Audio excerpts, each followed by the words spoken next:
Samuel was born with 4 types of heart defects. His heart had 2 small holes. The pulmonary valve was a little narrower. After some time, the doctors talked to me and my wife and said that in the future he might have to undergo a heart surgery.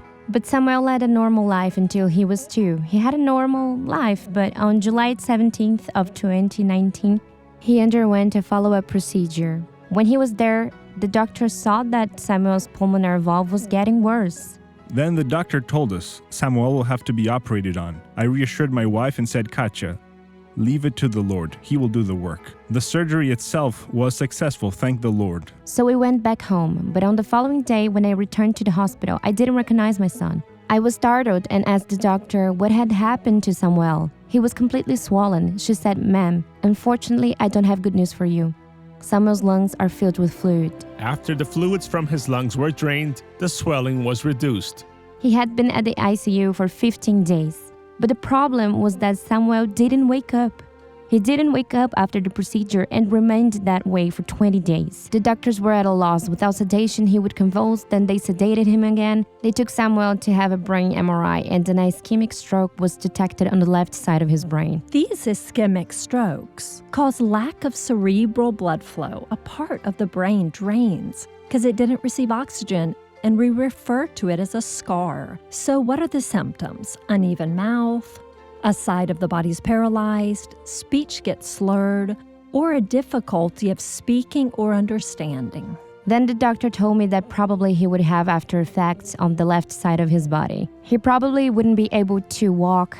He'd have difficulty speaking and hearing. He'd have to be fed through a tube. And undergo treatments for the rest of his life. And we would have to be patient in order to find out what after effects he would have. So I prayed to God, saying, Lord, you are the doctor of doctors. I don't accept to take my son home for him to be bedridden. He will be discharged with health. Samuel stayed at the ICU for 15 more days until he woke up without convulsions. But the news weren't completely fine. Samuel eventually woke up, but he didn't recognize any of us. Besides a decrease in his level of consciousness, the medical chart showed a loss of muscle strength on his left side. When the doctor started the physical therapy, he swayed his neck and he couldn't keep his neck up. Then he started to have difficult breathing and his belly started to swell up because he had a pericardial stroke. His little heart was filled with fluids.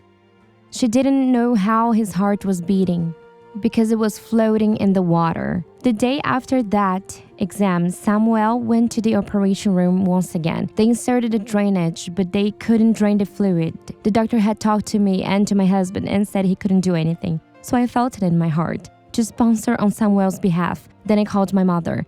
I knew she would go to church on that Sunday morning, so I said, Mom, can you get me a sponsorship form for me to sponsor in Samuel's favor? So she took the form to the hospital in the afternoon, and I became a sponsor on my son's behalf. And I said, Lord, I know you would do a miracle. It was a Sunday.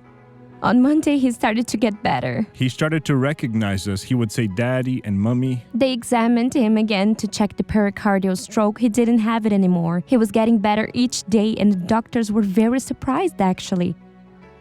His neck was getting firm. He was able to move the arm that he couldn't move. He started to walk by himself and kept on improving and getting better. And for the glory of God, on September 20th of 2019, he was discharged from the hospital. Those were 2 months of battle. It was God who sustained us and gave us strength. For the glory of God, my son is perfect. He can walk, he eats by himself. He can move the left side of his body normally. He has no facial after effect. He is a healthy child. He has no after effects. What's your name? Samuel. How old are you? 3. He didn't need physical therapy, no phonotherapy. He didn't need anything. I am thankful to the Lord Jesus for this huge miracle that he did in the life of my son. God is faithful and he finished his work in Samuel's life.